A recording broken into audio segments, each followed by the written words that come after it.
The rain hammered against the iron gates of Kensington Palace. It was past midnight. The kind of night where the cold sinks into your bones and everything feels heavier than it should. William stood at the entrance of Adelaide Cottage, their new home, watching the rain blur the lights in the distance. Kate was upstairs, finally asleep after weeks of sleepless nights. Their children were safe in their beds. This was supposed to be a fresh start, a quieter life. Away from the cameras, away from the pressure, but something felt wrong. He heard footsteps on the gravel. Path, sharp, deliberate, not the usual patrol. William stepped outside, the rain soaking through his shirt in seconds. A figure emerged from the darkness. A sentry, young, maybe mid. His uniform was soaked, his face pale under the security lights. "Your Royal Highness," the sentry said, his voice tight. "I need to speak with you." William frowned. Protocol didn't allow for this. Sentries didn't approach royals directly. Not like this. Not at this hour. "What's happened?" William asked. The sentry hesitated. His eyes darted toward the main road, then back to William. "Someone tried to enter the grounds tonight. About an hour ago." William's chest tightened. "Who?" "The Queen Consort, sir." The words hung in the air like smoke. William felt his pulse quicken. "Camilla here. At midnight." "Without warning. What do you mean tried?" William asked slowly. The sentry swallowed. "I refused her entry, sir." Silence. The rain was the only sound between them. William stared at the young man. His mind raced. Camilla had no reason to be here. Not tonight. Not without calling ahead. And a sentry refusing entry to the Queen Consort? That was career-ending. That was unthinkable. Why? William's voice was low, controlled. The sentry looked down. "Because she wasn't alone, sir. And the man with her. I didn't recognize him. He wasn't security. He wasn't staff. And when I asked for identification, he refused." William felt ice crawl down his spine. "Where is she now?" "She left, sir. But not before she said something." "What did she say?" The sentry met his eyes. There was fear there. Real fear. "She said you'd understand why she came. She said to tell you. It's about Diana." The name hit William like a punch. His mother. Gone for nearly 3 decades. Her name still carried weight. Still opened wounds. If you're wondering what happens next, make sure you're subscribed. This story takes a turn no one expected. William's hands clenched into fists. "Where did she go?" "Back toward London, sir." "But..." The sentry hesitated again. "But what?" "She left something at the gate. An envelope. Addressed to you. I have it here." The sentry reached into his jacket and pulled out a small, cream-colored envelope. It was damp from the rain, but the handwriting on the front was clear. Prince William. Private. Urgent. William took it. His fingers trembled slightly. He didn't open it.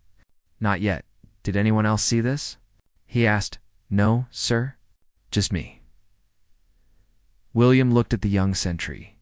He was risking everything by being here, by refusing Camilla, by bringing this directly to William instead of going through channels. "What's your name?" William asked. "Corporal James Henley, sir." "You did the right thing, Corporal. But this stays between us. Do you understand?" "Yes, sir." William nodded. "Go back to your post. Don't mention this to anyone. Not your commanding officer. Not security. No one." The sentry saluted and disappeared back into the rain. William stood there, the envelope in his hand, water dripping from his hair. Inside the house, Kate was sleeping. Their children were dreaming. Everything was supposed to be peaceful. But now, holding this envelope, William knew that peace was about to shatter. He turned the envelope over. There was no seal. Just a thin piece of tape holding it closed. He pulled it open. Inside was a single photograph. Old, faded, the colors dulled by time. It was his mother, Diana younger, smiling, standing next to someone. William didn't recognize. A man, dark hair, serious eyes. On the back of the photo, written in ink that had smudged slightly, were 6 words. he knows what really happened. William's blood ran cold. Asterisk, asterisk, William didn't sleep that night. He sat in his study, the photograph on the desk in front of him, staring at his mother's face. She looked so alive in the picture, so real. Like she might step out of the frame and speak to him, but she couldn't. She was gone. And whatever secrets she'd carried had died with her, or so he'd thought. The man in the photo bothered him. William had seen thousands of pictures of his mother. Official ones, candid ones, paparazzi shots. But he'd never seen this man before, and that was strange, because Diana's life had been documented in exhausting detail. Who was he? And why would Camilla bring this to him now? In the middle of the night, with a stranger, refusing to identify herself properly, William turned the photo over again. He knows what really happened. What really happened? Those words implied something darker, something hidden. The official story was clean. Tragic, but clean. A car crash in Paris. A driver who'd been drinking. Paparazzi chasing them through a tunnel. An accident that stole his mother from the world. But there had always been whispers. Conspiracy theories. People who didn't believe the official version. William had dismissed them for years. Grief made people see patterns where there were none. It made them search for meaning in chaos. But now, holding this photograph, those whispers felt louder. A soft knock interrupted his thoughts. William? Kate stood in the doorway, wrapped in a robe, her hair loose around her shoulders. She looked concerned. "It's 4 a.m, she said gently. "You never came to bed." William looked at her. His wife, his anchor. The person who kept him grounded when everything else felt like it was spinning out of control. He couldn't lie to her. Not about this. "Camilla was here tonight," he said. Kate's expression shifted. "Here at the cottage?" She tried to get past security. A sentry stopped her. She left this. He held up the photograph. Kate crossed the room and took it, studying the image carefully. "Who is that?" she asked, pointing to the man beside Diana. "I don't know. But Camilla does. And apparently, he knows something about my mother's death." Kate's eyes widened. She set the photo down carefully, like it might burn her fingers. "William," she said slowly, "this could be anything. A misunderstanding. Someone playing a cruel game, I know. But why would Camilla bring it? Why in the middle of the night? Why with someone she wouldn't identify?" Kate was quiet for a moment. Then she sat down beside him, taking his hand. "What are you going to do?" William didn't answer right away. He stared at the photograph again. At his mother's smile. At the mystery man beside her. "I need to find out who he is," William said finally. "And if this opens something you can't close?" Kate asked, "If this brings everything back?" "The press. The speculation. The pain? Then I'll deal with it. But I need to know, Kate. I need to know the truth." She squeezed his hand. "Then we'll find it together." By morning, William had made calls. Quiet ones. 2 people he trusted. People who understood discretion. One of them was Marcus Aldridge, former MI6 analyst who now worked as a private investigator. Marcus specialized in cold cases. In finding people who didn't want to be found. In uncovering truths that had been buried. They met at a cafe in Chelsea, far from royal circles, far from prying eyes. Marcus was in his 50s, gray-haired, with sharp eyes that missed nothing. William slid the photograph across the table. "I need to know who this man is," William said. "And I need to know why Camilla thinks he's important." Marcus picked up the photo, examining it closely. He didn't ask questions. That was one of the things William appreciated about him. Marcus understood that some things weren't meant to be explained. After a long moment, Marcus set the photo down. "This picture is old. Late 90s, maybe. The quality, the clothing, the setting. It's from before digital photography became standard." "Can you find him?" William asked. "Maybe, but I need more context." "Where did this come from? Who gave it to you?" William hesitated. Then he told Marcus everything. About Camilla's midnight visit. About the Sentry. About the message on the back of the photo. Marcus listened without interrupting. When William finished, Marcus leaned back in his chair, his expression unreadable. "Your Royal Highness," Marcus said carefully, "if Camilla brought this to you, there's a reason. And if she's involving someone outside official channels, it means she doesn't trust the usual systems. That's a red flag." "What are you saying?" "I'm saying this might be bigger than you think. And if you want to pursue it, you need to be prepared for what you might find." William met his eyes. "I'm prepared." Marcus nodded slowly. "All right. Give me 48 hours. I'll see what I can dig up." He pocketed the photograph and stood. But before he left, he turned back to William. "One more thing," Marcus said. "If this is about Diana, if there's something hidden in her past, there are people who won't want it uncovered. Powerful people. Be careful." Then he was gone. William sat alone in the cafe, his coffee growing cold. The morning sun filtered through the windows, casting long shadows across the table. He thought about his mother, about the life she'd lived, the secrets she might have kept, and he wondered if he was ready for what came next. Asterisk. 2 days felt like 2 weeks. William went through the motions. Public appearances, family dinners, bedtime stories for the children, but his mind was elsewhere. Always circling back to that photograph, to the man with the serious eyes standing next to his mother. Kate noticed. She always did. But she didn't push. She just stayed close. A steady presence when everything else felt uncertain. On the third morning, William's phone buzzed. A message from Marcus found something. "Meet me at the same place, noon." William's heart jumped. He cleared his schedule, made excuses, and drove to Chelsea alone. No security detail. No official record. Just him and the questions that had been burning in his chest for 3 days. Marcus was already there when William arrived. He looked tired, like he hadn't slept much. "You found him?" William asked as he sat down. Marcus pulled out a thin folder. He placed it on the table between them. "His name is Thomas Renwick," Marcus said. "British. Former journalist. He covered international affairs in the 90s. Paris, Moscow, Cairo. He was good. Won awards. Then, in 1997, right after Diana's death, he disappeared." William's stomach tightened. Disappeared how? Quit his job. Sold his flat. Left the country. No forwarding address. No contact with former colleagues. Just gone. Where is he now? Portugal. A small town on the coast called Tavira. He's been there for over 20 years.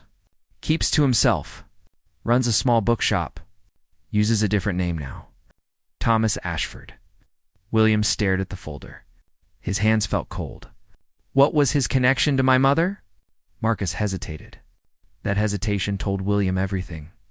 This wasn't just a random acquaintance. This was something deeper. From what I could piece together, Marcus said slowly, Renwick interviewed Diana several times in the months before her death. Off the record. No official transcripts. But people remember. Colleagues say he was working on something big. A story about the royal family. About secrets. Then Diana died, and he vanished. William's pulse hammered in his ears. Did he know something? About the crash? I don't know. But the timing is suspicious.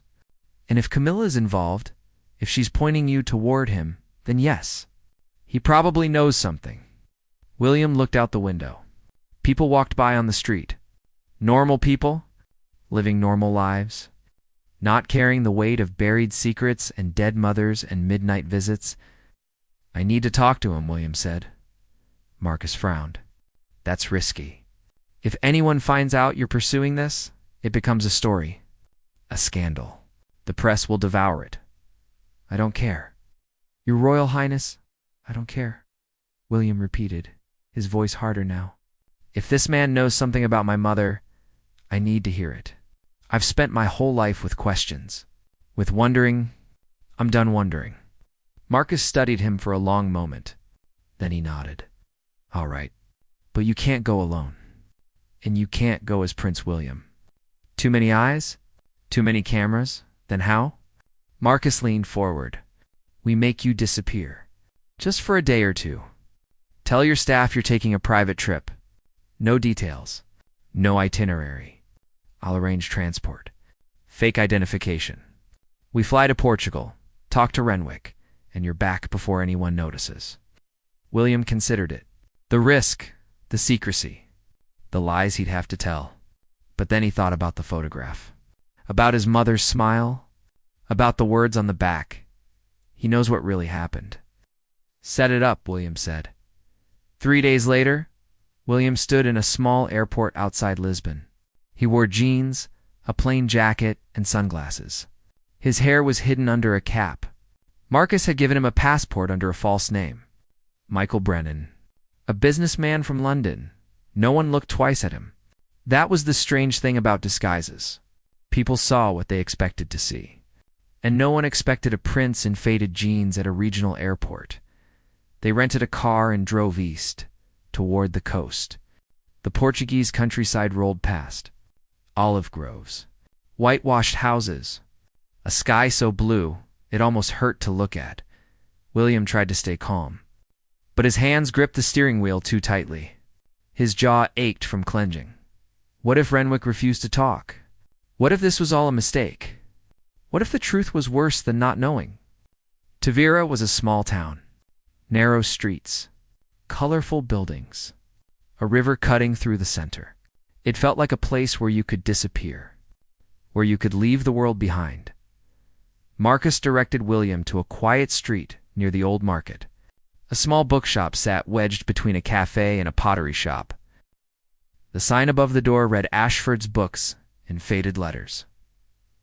William parked. His heart pounded. This was it. You want me to come in? Marcus asked. No, wait here. If he sees two of us, he might bolt. Be careful. William got out of the car. The sun was warm on his face. The smell of salt and flowers hung in the air. He crossed the street and pushed open the bookshop door. A bell chimed inside. The shop was dimly lit. Shelves of books lined every wall. Old ones, new ones. Some in Portuguese, some in English. The air smelled like paper and dust. An old man sat behind the counter. Gray hair, thin frame, glasses perched on his nose. He looked up as William entered. For a moment, they just stared at each other. Then the old man's face went pale. Oh my God, he whispered. You look just like her. William removed his sunglasses. Thomas Renwick. The old man stood slowly, his hands trembling. How did you find me? Camilla sent me. Renwick's expression shifted. Fear, sadness, something else William couldn't name. Then it's time, Renwick said quietly. I knew this day would come. I just didn't know when. He walked to the door, locked it, and flipped the sign to close. Then he turned back to William. Sit down, Your Royal Highness. What I'm about to tell you, it's going to change everything. **** William sat down in a worn armchair near the back of the shop. Renwick disappeared for a moment and returned with 2 glasses of water. His hand still shook as he handed one to William. The old man sat across from him, removed his glasses, and rubbed his eyes. He looked like he'd aged 10 years in the last 5 minutes. I've carried this for 27 years, Renwick said softly. Never told anyone. Not my wife. Not my children. I left my entire life behind to keep it buried. Then why tell me now? William asked. Because Camilla found me. 2 weeks ago. I don't know how. I've been so careful. But she knocked on that door and said she needed to talk. She said it was time for the truth to come out. That you deserved to know. William leaned forward. Know what? Renwick took a long breath. Your mother didn't die in an accident, Your Royal Highness. She was murdered. The word hung in the air like a knife. William felt the room tilt. His chest constricted. He'd heard the theories, the whispers. But hearing it spoken aloud by someone who'd known Diana made it real in a way it had never been before. How do you know? William managed to ask. Because she told me. 3 days before she died, we met in Paris. She was terrified. She said people were watching her, following her. She said she'd learned something. Something dangerous. Something that certain people couldn't allow to become public. Renwick stood and walked to a locked cabinet in the corner. He pulled out a key from his pocket and opened it. Inside was a small box. He brought it back to William and set it on the table between them. "Before I show you this," Renwick said, "I need you to understand something. Your mother was brave, braver than anyone gave her credit for. She knew the risks. She knew what she was doing could destroy her, but she believed it was the right thing. She believed the truth mattered." "Yes." William stared at the box. His hands felt numb. Renwick opened it. Inside were documents. Old ones, photocopies, handwritten notes in Diana's handwriting, and photographs. "Your mother discovered financial irregularities," Renwick said. "Payments being made through charitable organizations connected to the royal family, millions of pounds, laundered money. Tied to arms deals in the Middle East, illegal deals, deals that violated international law." William felt sick. "Who was involved?" Renwick hesitated. "People at the highest levels? Not your father. He didn't know. But others, advisors, officials, people with power and influence. Diana was building a case. She was planning to go public, to expose it all. She came to me because she trusted me. She wanted a journalist who couldn't be silenced." William looked at the documents. His mother's handwriting jumped out at him. Notes in the margins, dates, names he recognized, names that made his blood run cold. "Why didn't you publish it?" William asked. "After she died, why didn't you tell the world?" Renwick's face crumpled. Tears filled his eyes. "Because they came for me. 2 days after Diana died. Men in suits. No names, no badges. They told me if I published the story, my family would die. My wife, my 2 daughters. They showed me photographs of them. At school, at home. They knew everything." His voice broke. "So I ran. I took nothing. I disappeared. I've spent 27 years looking over my shoulder, terrified. But I kept these documents. I kept them in case.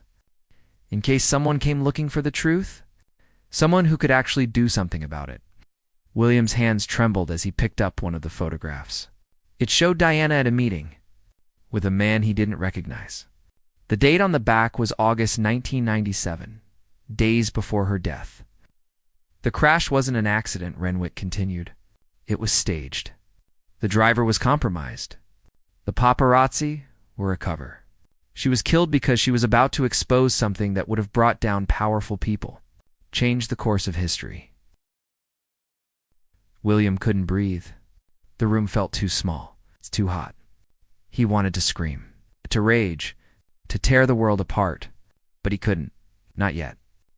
"Why is Camilla involved in this?" William asked through clenched teeth. Renwick looked at him with sad eyes. "Because she found out. Recently. I don't know how. But she learned about the cover-up. And she couldn't live with it. Whatever her faults, whatever mistakes she's made, she couldn't let this stay buried. She tracked me down. She convinced me it was time." William stood abruptly. He paced the small shop, his mind spinning. Everything he thought he knew was crumbling. His mother's death, the official story, the years of grief and wondering. It had all been a lie. "I need proof," William said finally. "Real proof. These documents. They're old. They could be dismissed. I need something concrete." Renwick nodded. "There's one man. One of the people involved in the cover-up. He's still alive. Still in London. His name is Sir Edmund Graves. He was a senior intelligence officer in 1997. He knows everything. Diana mentioned him specifically in her notes." William stopped pacing. "Can we get to him?" "Maybe, but he's protected, connected. If you go after him directly, you'll be stopped, silenced. I don't care, Your Royal Highness. I don't care." William's voice echoed through the shop. "They killed my mother. They took her from me.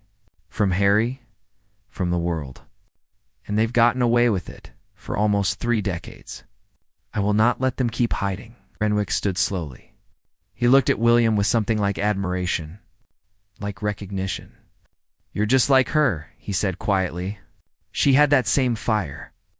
William's eyes burned with unshed tears. "Then help me finish what she started." Renwick extended his hand.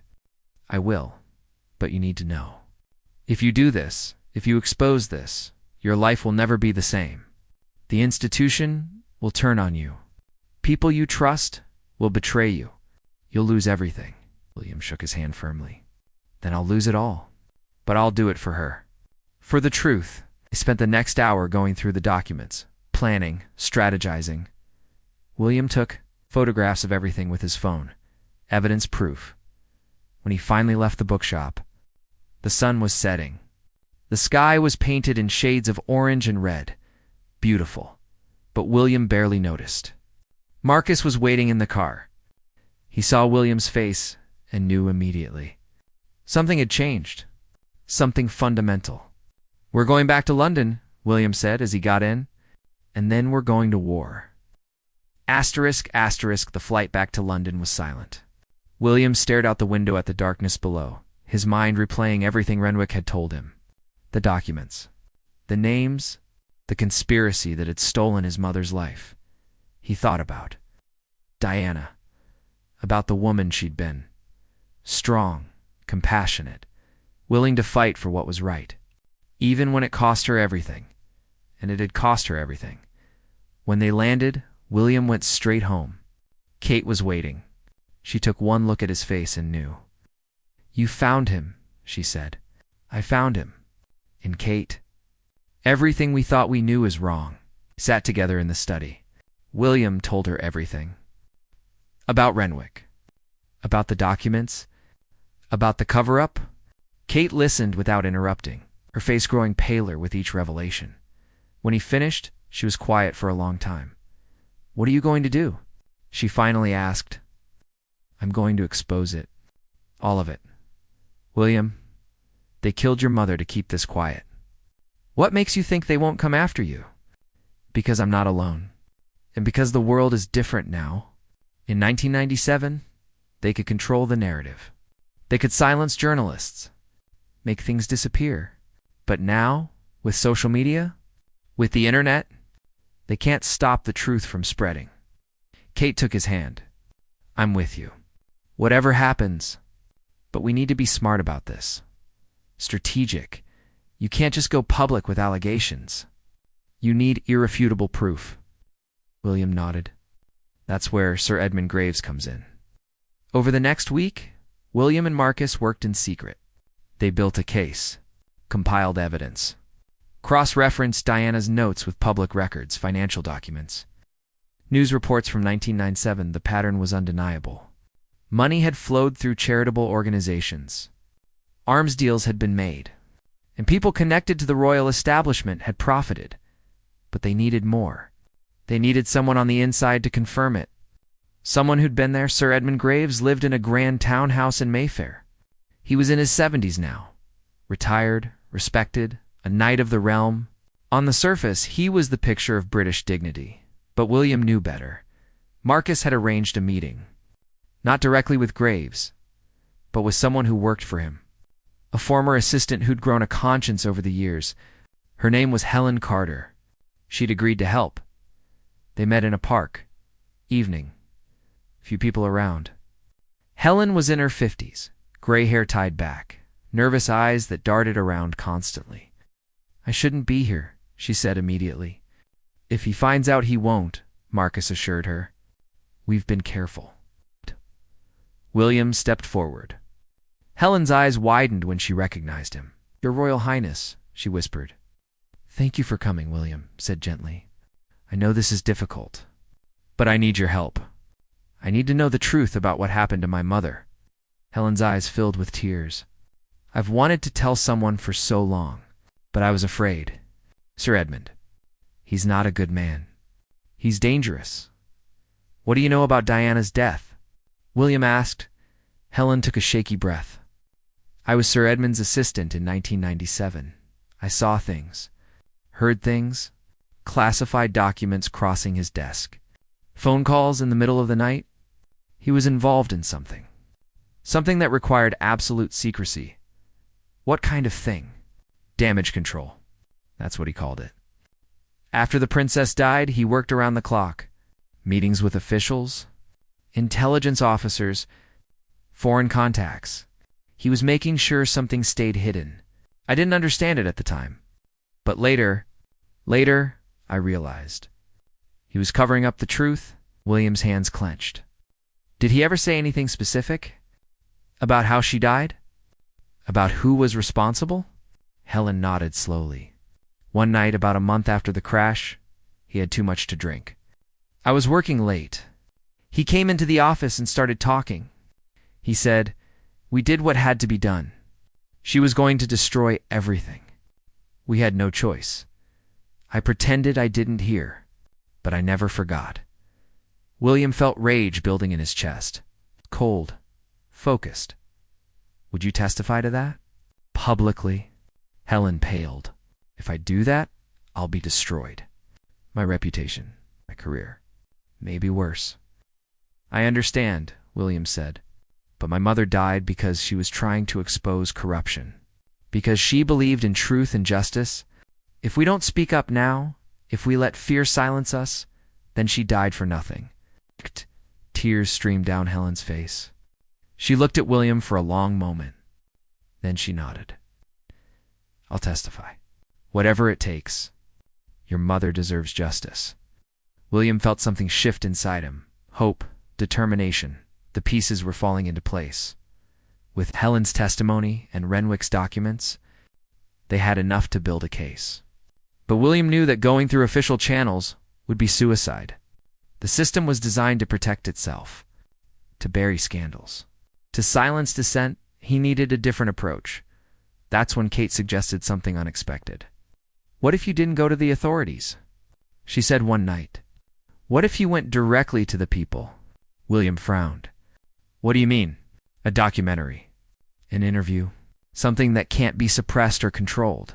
You sit down. You present the evidence. You tell your mother's story. And you let the world decide. William considered it. It was risky. It would cause an explosion. The palace would be furious. There would be consequences. Severe ones. But it would also work. The truth would be out there. Undeniable. Public. Who would do it? William asked. What journalists would risk their career for this? Kate smiled slightly. I know someone. An American, independent, not beholden to British press regulations. Someone with nothing to lose and everything to gain from the biggest story of the decade. She pulled out her phone and showed William a name. William's eyes widened. Can you set it up? I already did. She's flying to London tomorrow. William looked at his wife with awe. When did you become a revolutionary? Kate's expression turned serious. When I watched them try to do to me what they did to Diana, I won't let them win. Not again. They kissed. A quiet moment of solidarity. Of partnership. The next evening, William met with the journalist in a secure location. They talked for hours. William showed her the documents. The photographs. Helen's statement. Everything. The journalist's eyes grew wider with each piece of evidence. This is bigger than Diana, she said finally. This is about systemic corruption at the highest levels of government. This is Watergate-level scandal. Will you do it? William asked. She looked at him steadily. If I do this, they'll come after me. Try to discredit me. Maybe worse. I know. But someone has to tell the story. Someone has to speak for those who can't. The journalist nodded slowly. Then let's bring them down. The documentary was filmed over 3 days. A secure location. No palace officials. No handlers. Just William, the journalist, and the truth. William sat in front of the camera and told his mother's story. Not the sanitized version the world had been fed. The real one. He showed the documents. Played recordings of Helen's testimony. Explained the financial trails. Named names. Sir Edmund Graves. senior officials, intelligence officers, people who'd built their careers on lies and blood money.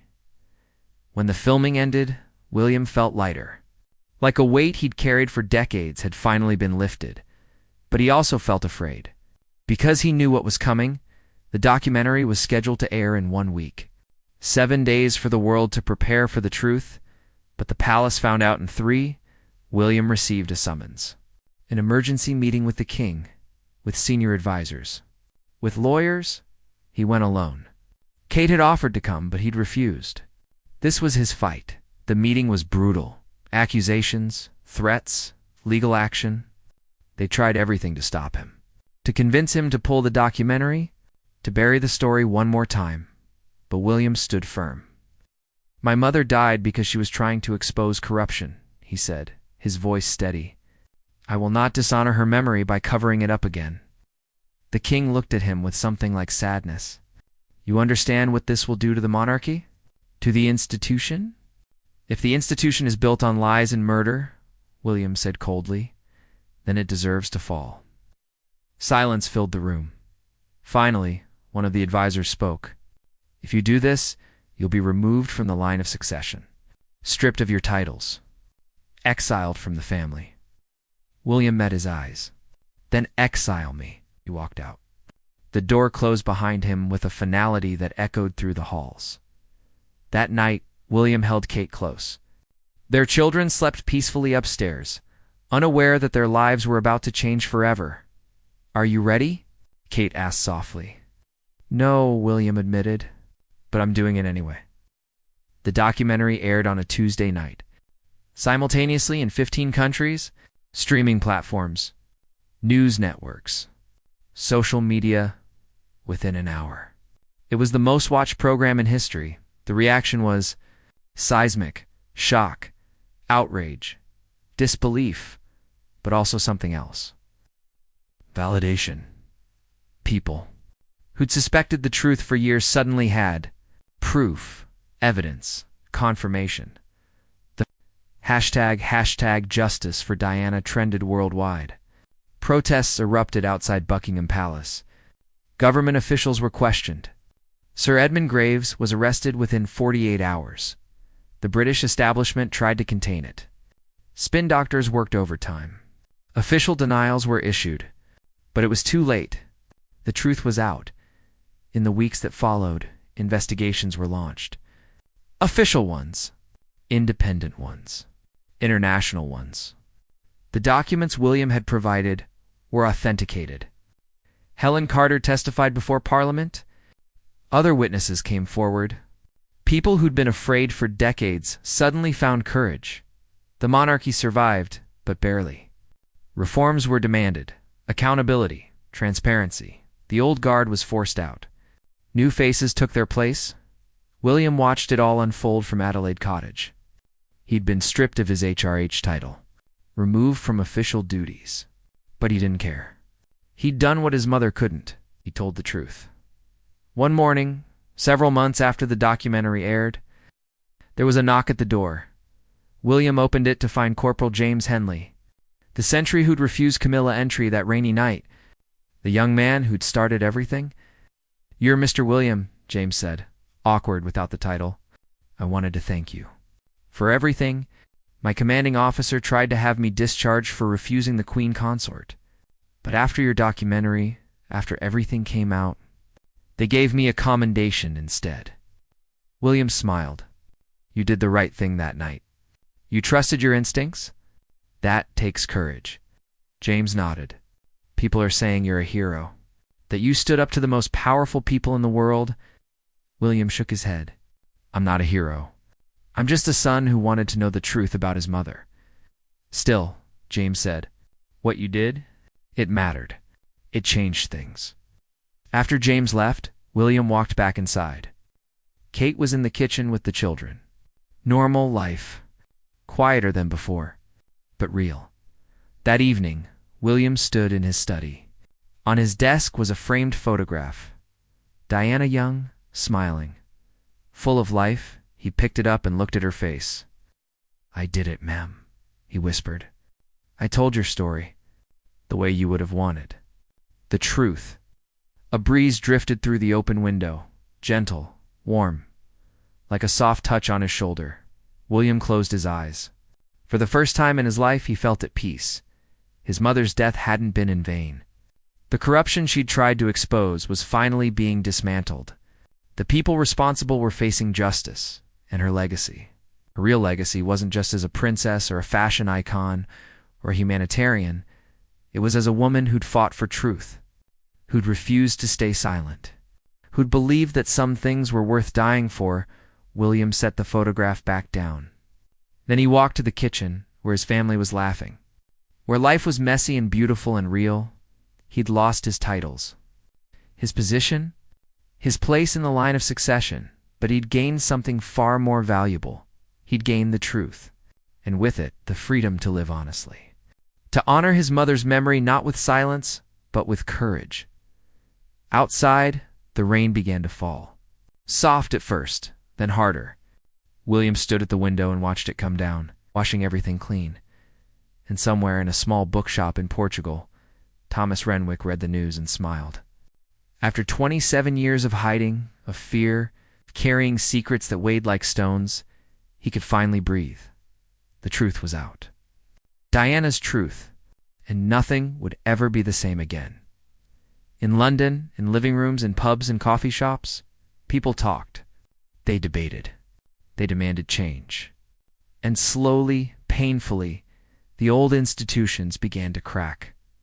Not because of violence or revolution, but because one person had decided that truth mattered more than tradition, that justice mattered more than power, that love for a mother mattered more than loyalty to a crown, and in the end, that was enough to change the world.